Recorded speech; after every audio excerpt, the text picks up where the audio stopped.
Il y a des gens qu'on admire pour leur réussite et puis il y a ceux qu'on admire parce qu'ils sont encore là. Cet homme a failli mourir plusieurs fois, pas parce qu'il était faible, mais parce qu'il était fatigué de tenir. Et pourtant, il continue d'avancer. Pas vers une fin heureuse, mais vers quelque chose de plus honnête, la survie avec dignité.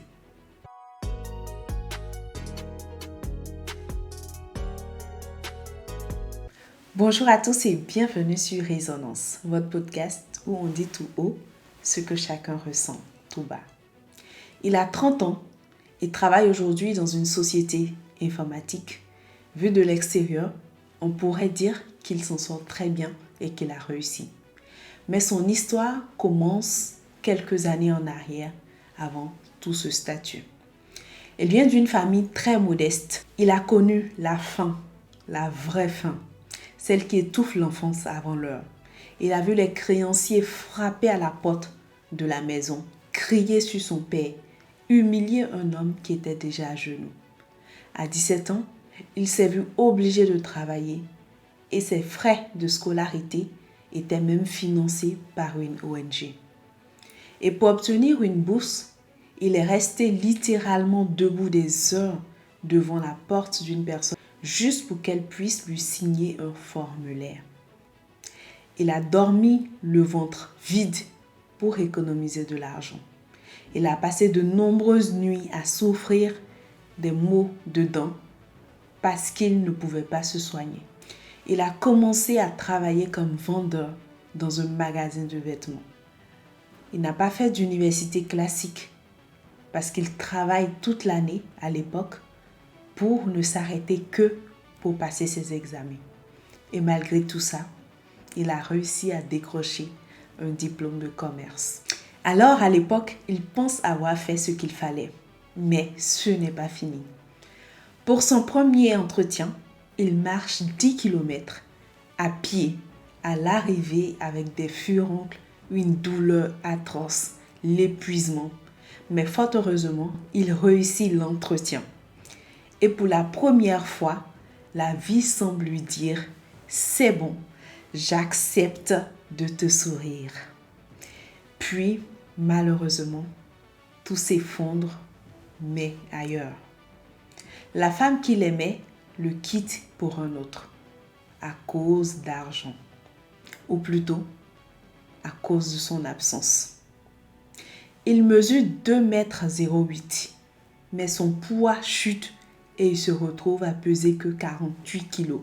Je vous laisse imaginer son état émotionnel et son état physique à l'époque. Il sombre dans la dépression. Il pense même au suicide. Pas une fois, 2 fois, 3 fois, mais plusieurs fois. Ce qui le retient, ce ne sont pas les discours motivants, ni un espoir lointain. Ce sont ses parents. Il se rappelle les sacrifices de ces derniers, leur fatigue, leur dignité silencieuse et il se dit « Je ne peux pas leur infliger ça ». Alors il tient. Pas parce qu'il va bien, mais parce qu'il refuse d'abandonner.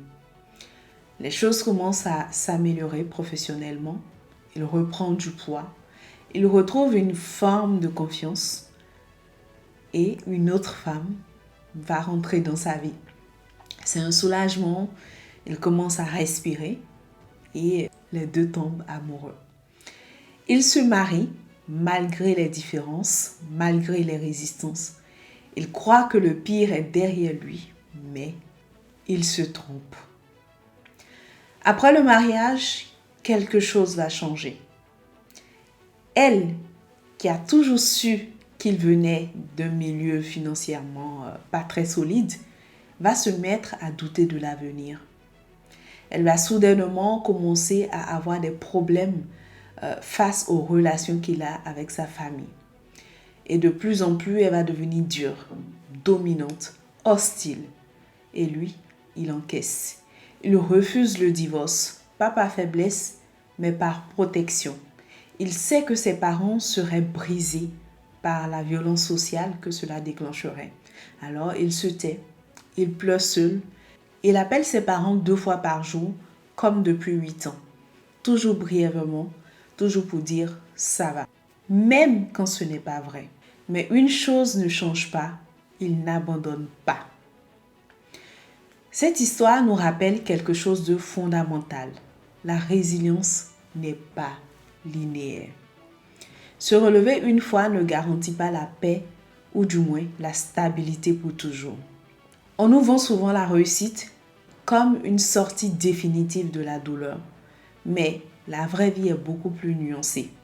Parfois, tu avances professionnellement et tu recules émotionnellement. Parfois, tu as réussi, mais tu portes encore des combats invisibles. La force ici, ce n'est pas d'être heureux à tout prix. C'est de rester debout sans trahir ses valeurs, sans abandonner ceux qui nous ont portés quand on n'avait rien. La vraie dignité, c'est de continuer à marcher même quand la fin n'est pas encore heureuse. Si cette histoire te touche, ce n'est peut-être pas un hasard. Peut-être que toi aussi, tu avances sans savoir si le pire est vraiment derrière toi. Ici, dans Résonance, on ne raconte pas des contes de fées, même si j'aurais voulu que ce soit parfois le cas. On raconte la vraie vie, celle qui fait mal, celle qui tient, celle qui espère encore. Et donc, abonne-toi, partage cette histoire si elle résonne avec toi. Et si tu souhaites raconter ton histoire, tu es la bienvenue. Parce que si ce n'est pas heureux, ce n'est pas la fin. Et parce que parfois, il suffit d'entendre une voix qui résonne avec la nôtre pour se sentir moins seul et comprendre qu'au fond, nous partageons tous les mêmes fardeaux et nourrissons les mêmes espoirs.